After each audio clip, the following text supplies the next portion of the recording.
세금자 알려주는 쌤 누나, 쌤 언니, 최자영 세무사, 박송희 세무사입니다. 안녕하세요. 네, 이번 영상에서는 7월부터 달라지는 간이가세자 제도에 대해서 정리해 보려고 합니다.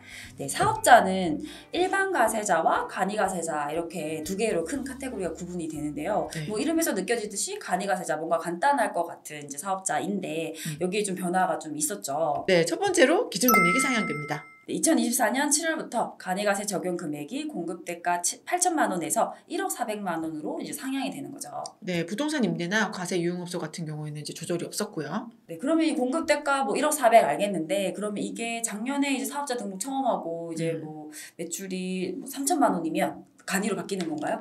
네, 그렇으면 좋겠지만 이 매출 기준은 연환산을 적용합니다. 예를 들어서 작년 10월 달에 개업을 해서 23년에 3개월 사업을 하셨다. 근데 3개월 동안의 매출 금액이 3천만 원이었다면 한 달로 따지면 1천만 원이잖아요. 네. 12개월 환산하면 1억 2천이죠. 네. 그러면 1억 400만 원 넘기 때문에 네. 이런 사업자의 경우에는 간이가세가 될 수가 없어요.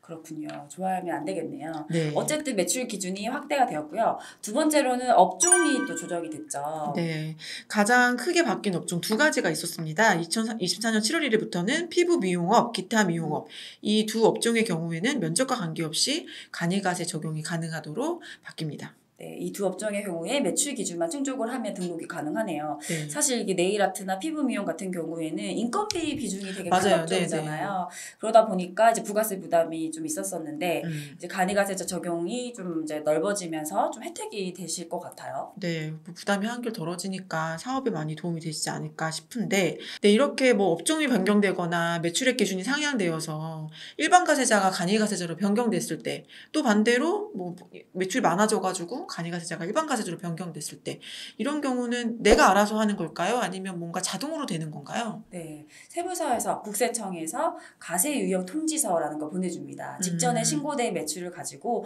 아까 그 8천, 1억 400, 1억 400 기준이 안 된다라고 하면 간이 적용이 되기 때문에 가세 유형 전환 통지서를 보내주죠. 6월 달에 보내줬어요. 네, 보내주면 7월 1일부터 과세 유형이 자동으로 변경되기 때문에 이렇게 변경되는 걸 기준으로 해서 이번 부가세 신고 때 적용하셔가지고 신고하시면 되는데요.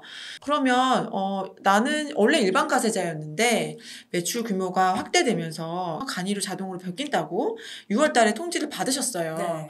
근데 그러면은 자동이긴 한데 난 싫을 수도 있잖아요. 난 네. 그냥 일반이 좋아. 이럴 때는 어떻게 해야 될까요? 네, 간이가세자 포기 신청서 제출하시면 간이를 안 하겠다라고 하실 수 있습니다. 사업자가 여러 가지 사유로 이제 똑같이 하고 싶을 수도 있고 또 이제 상대방이 세금 계산서를 원해서 그런 경우도 있기 때문에 꼭 간이를 강제로 하는 건 아니고요. 포기 신청서를 낼 수 있는데 그건 이제 가세기가 시작되기 전 6월 30일까지 이제 세무서에 제출을 하시면 적용을 받으실 수 있습니다.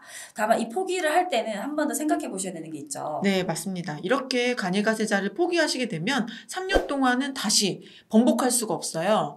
단위로 가고 싶어도 못 가게 되거든요. 그러니까 일반 가세를 유지하고 싶으신 분들은 내가 3년 동안 이걸 일반 가세를 유지할 수 있는지 생각해 보시고 포기를 하시는 게 좋을 것 같은데 또 한 가지 더 또 바뀐 게 있죠? 네, 이제 24년 7월부터는 이렇게 무조건 3년 무조건 해야 돼 이렇지는 않고요. 이 포기 신청을 할 때 정말 초기 사업자 이제 4,800만 원 미만이었던 규모가 작은 간이가세자가 이제 금액이 커져서 일반으로 가고 싶다라고 한다면 신청을 해서 일반 가세자가 가능한 거죠. 네, 3년 미만이라도 일반 가세로 변경할 수 있는데 이때 다시 변경하시려면 원래는 간이를 포기하실 때는 6월 30일까지만 신고하면 포기가 가능했지만 간이를 포기하고 일본이 된 다음에 다시 일반에서 간이로 가고 싶다 하실 경우에는 10일 전에 하셔야 돼요. 그러니까 6월 20일 전까지 신청을 하셔야 간이로 가실 수가 있습니다. 그럼 이렇게 이제 간이가세자가 되신 분들 이제 간이가 됐으니까 이제 공부한 대로 1년에 한 번 부가세 신고하니까 이제 뭐 7월에 안 해도 되겠지 생각하실 텐데 그런가요? 그렇지 않습니다. 이제 과세 유형이 변경되신 분들의 경우에는 예를 들어서 일반이었다가 간이로 가시는 분들이라면 어쨌든 상반기는 일반 사업자였기 때문에 상반기 일반 사업자 분에 대해서 7월 25일까지 확정 신고를 하셔야 되고요. 네. 반대의 경우도 마찬가지죠. 간이에서 일반으로 된다 하더라도 그러면 이제 상반기가 간이고 하반기는 일반이니까 이 상반기분에 대해서는 신고를 하셔야 되는 거죠. 네, 신고도 역시 마찬가지로 간이사업자니까 기다렸다 1월 25일에 신고해야지 이게 아니라 7월 25일까지 간이사업자로서 신고를 마치셔야 합니다. 네, 그럼 이렇게 간이가세자로 뭐 적용되고 이런 것들을 살펴봤는데 제일 궁금한 점은 그러면 일반과 간이 차이점이 대체 정확하게 뭔지? 네, 부가가치세 계산 방법 자체가 다릅니다. 일반 가세자의 경우에는 공급 가액의 10%를 곱해서 부가세를 계산한다고 하면 간이가세자의 경우에는 공급 대가에 부가율을 곱하고 거기에 10%를 곱한 금액이 매출세액이 됩니다. 네, 일단 좀 단어가 어렵죠. 네. 일단 부가율이라는 거는 좀 업종마다 다르게 두고 있는데요. 업종마다 15%에서 40%까지 해당되는 금액이 다른데 이 표를 보시면 될 것 같고요. 만약에 음식점이다라고 하면 부가율은 15%예요. 이걸로 좀 이해하기 쉽게 이야기를 해보면 우리가 매출이 음식점 운영하고 있는데 일반 가세자고 1,000만 원이다. 매출이 그랬을 경우에는 1,000만 원에 10% 바로 곱한 100만 원이 우리가 내야 될 매출세액 세금이 되는 건데 이제 간이가세자인 음식점이다라고 하면 이제 공급대가 부가세를 포함한 전체 1,100만 원에서 부가율 15%를 곱하고 부가세율 10%를 곱하고 그러면 16만 5천 원이 나와요. 네, 두 개의 차이가 이쪽은 100만 원, 이쪽은 16만 5천 원이니까 엄청 큰 차이가 나네요. 네, 일단은 이렇게 매출세액 자체가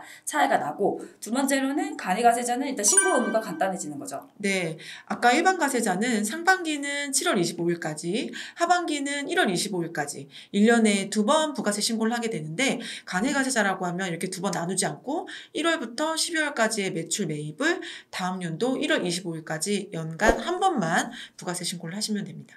네, 이뿐만 아니라 간이가세자는 아예 부가세를 안 낼 수도 있죠. 네. 네, 납부 의무 면제 제도를 두고 있는데요. 뭐 어떤 기준인가요? 네, 공급 대가가 4,800만 원 미만이라면 매출액이 있었다고 하더라도 부가가치세를 전혀 납부하지 않아도 되는 제도입니다. 네, 그렇다면 그럼 간이가세자고 매출이 뭐 4천만 원이다. 그러면 신고를 아예 안 해도 되는 건가요? 그렇지 않습니다. 신고는 반드시 하셔야 되고요. 이렇게 신고를 통해서 수익 금액을 신고를 해놔야 나중에 소득세도 내고 비용 처리도 하고 할 수 있기 때문에 신고는 다 하시되 4,800만 원 미만이라면 납부를 안 해도 되는 거예요. 네, 그렇군요. 그러면 들어봤을 때 간이가세자는 부가율도 해서 좀 더 부담도 낮고 세금 신고도 한 번만 하면 되고 납부도 면제될 수도 있고 하면 이제 무조건 간이가 좋은 걸까요? 좋은 거라고 볼 수도 있지만 무조건 좋은 거라고 볼 수 없는 게 간이가세 제도에서는 한 가지 절대 안 되는 게 있어요. 그게 바로 환급입니다. 네, 초기 사업자라면 이제 저희가 매출보다 매입이 많을 수 있잖아요. 그쵸. 네, 그 경우에는 부가세에서 매출보다 매입이 많으면 환급이 발생하는데 이 환급이 간이가세자는 불가하다. 네, 거죠. 맞습니다. 마이너스가 나더라도 돌려받을 수가 없어요. 원래 부가세는 내가 상대방 사업자한테 주면 나는 그걸 매입세 공제받기 때문에 결국에 다 돌려받는 돈이잖아요. 근데 간이가세자는 그게 없는 거죠. 그렇군요. 게다가 또 이제 세금 계산서를 일반적으로는 발급할 수 없기 때문에 이제 상대방 사업자에서 간이가세자보다는 좀 일반 가세자랑 거래하고 싶어요라고 하는 경우들도 종종 있죠. 네, 상대방 거래처가 뭐 매출 증빙에 대해서 좀 더 깐깐하게 본다든지 이런 것들을 중요하게 생각하는 업체라고 하면 세금 계산서를 꼭 반드시 받아야 된다 이렇게 하는 경우들도 있거든요. 그래서 요구하시는 경우들이 있어요. 간인데 일반 가세로 전환해가지고 세금계산서 발급해 주시면 안 되나요? 이런 경우도 있기 때문에 내가 운영하는 우리 업종이 거래 상대방이 세금계산서를 반드시 원하는 업종이라고 한다면 간이가세를 포기하시는 것도 방법일 수 있을 것 같아요.